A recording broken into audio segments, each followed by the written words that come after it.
आप यकीन करेंगे कि इतना सारा घी हमने निकाला है 1 हफ्ते की मलाई से, वो भी बिना किसी मशीन के, बिना इसमें जावन दिए, बिल्कुल यूनिक प्रोसेस। तो चलिए आइए बताते हैं कि कैसे घर पर आप बेहद आसान तरीके से घी निकाल सकते हैं। तो मैंने पड़ोस की शीला आंटी से पूछा कि क्या कोई ऐसा तरीका है कि ना इसमें जावन देना पड़े, ना किसी मशीन का भारी भरकम प्रोसेस करना पड़े और फटाफट हमारा जो ये घी है वो निकल जाए। तो शीला आंटी ने कहा इसमें क्या खास बात है, चलो मैं बताती हूँ। तो जो जो उन्होंने मुझे बताया करके वो मैं आपको सिखाती हूँ। तो सबसे पहले तो यहाँ हमने जो मलाई है उसको 1 हफ्ते तक जमा किया और इस जमा हुई हुई मलाई को हमने गैस पर चढ़ा दिया।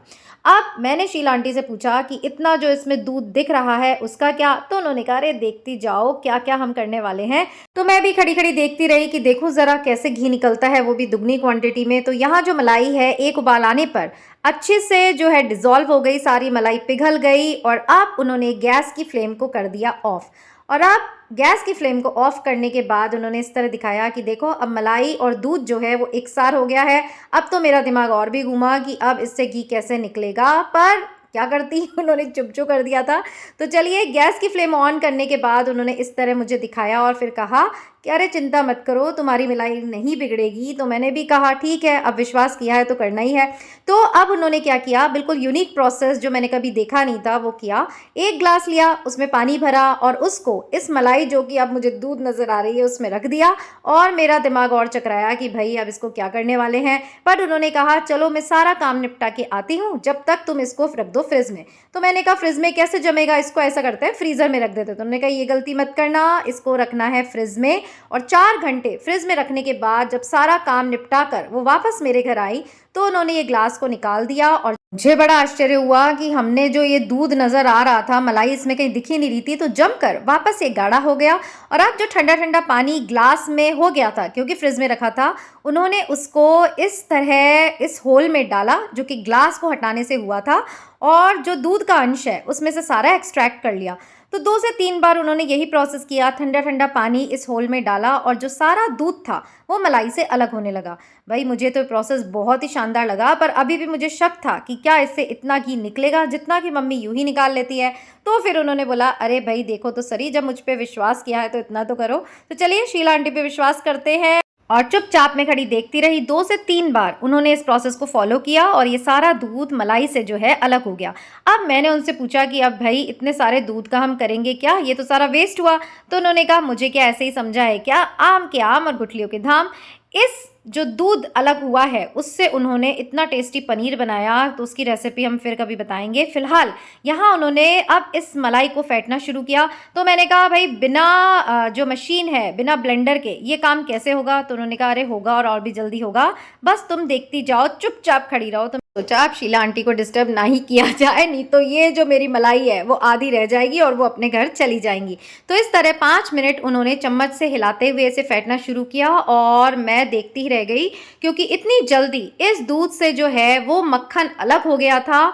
तो ये वाकई कमाल की बात थी, इसलिए मैं आपको कहती हूँ ये रेसिपी आप भी ज़रूर से ट्राई करना।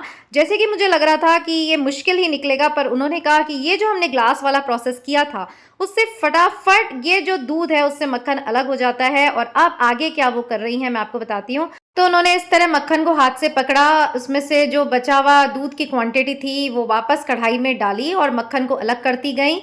और मेरा दिमाग घूम रहा था कि भाई ये देखिए अलग करने के बाद भी इतना दूध दिख रहा है। तो उन्होंने कहा अरे भाई चिंता मत करो, तुम एंड रिजल्ट देखना। तो फिर मैं दोबारा चुप हो गई। इतनी बार उनको बीच में टोक चुकी थी कि हाय राम वो अगली बार मेरी हेल्प करने आएंगी ही नहीं। तो देखिए सारा जो इस तरह दूध का अंश है मक्खन से अलग होता जा रहा है और ये जो बचा हुआ दूध है उसे भी उन्होंने वापस उस भगोनी में इकट्ठा कर लिया। जैसे कि मैंने बताया आपको, इसका उन्होंने पनीर बनाकर मुझे दिखाया, बहुत ही टेस्टी था, बट उनके पास टाइम नहीं था इसलिए वो रेसिपी मैं शूट नहीं कर पाई। तो इस तरह अच्छे से फिर से ठंडे पानी से उन्होंने इस मक्खन को धोया और अब मैंने उनसे पूछा कि अब आगे क्या करना है, आपको तो जाने का टाइम हो जाएगा। ऐसा ना हो ये मेरी जो रेसिपी है वो अधूरी रह जाए। पर उन्होंने कहा अरे चिंता मत करो, भले ही खाना तुम्हें बनाना पड़े, मैं ये घी निकाल कर ही जाऊंगी। तो देखिए मैंने सोचा फटाफट से ये जो घी है वो निकल जाए, नहीं तो इनका खाना भी मुझे ही बनाना पड़ेगा। तो ये रेसिपी जो है मुझे बड़ी महंगी पड़ने वाली है। मजाक कर रही हूँ, उनका खाना भी मैं बना देती, 2 ही जने हैं, कोई ज़्यादा जने नहीं है। बट फटाफट से उन्होंने कहा चिंता मत करो, कुछ नहीं करना तुम्हें, अभी 5 मिनट में घी निकलता है। और ये जो मक्खन था उन्होंने एक कढ़ाई में डालकर उसे फ्लेम पर चढ़ा दिया। मध्यम आंच पर 2 से 3 मिनट में ही उसमें ये शानदार देसी घी जो है निकलने लगा। थोड़ी देर में ही सारा घी एकदम क्लियर, क्रिस्टल क्लियर जिसे कहते हैं, निकल कर तैयार हो गया। और क्वांटिटी भी जो हम निकालते थे 1 हफ्ते की मलाई से, उससे दुगना घी शीला आंटी ने हमको निकाल के बता दिया।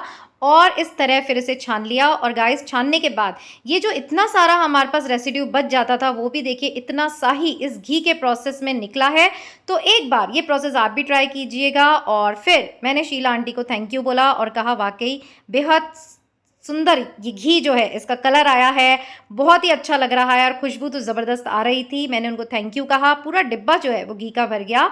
और फिर उन्होंने कहा अब बताओ तुम क्या कह रही थी। मुझे क्या कहना था, जो उन्होंने कहा वो करके दिखाया। दुगना घी निकल गया, फटाफट निकल गया, और ना मिक्सी भरी ना इसमें कोई जावन दिया।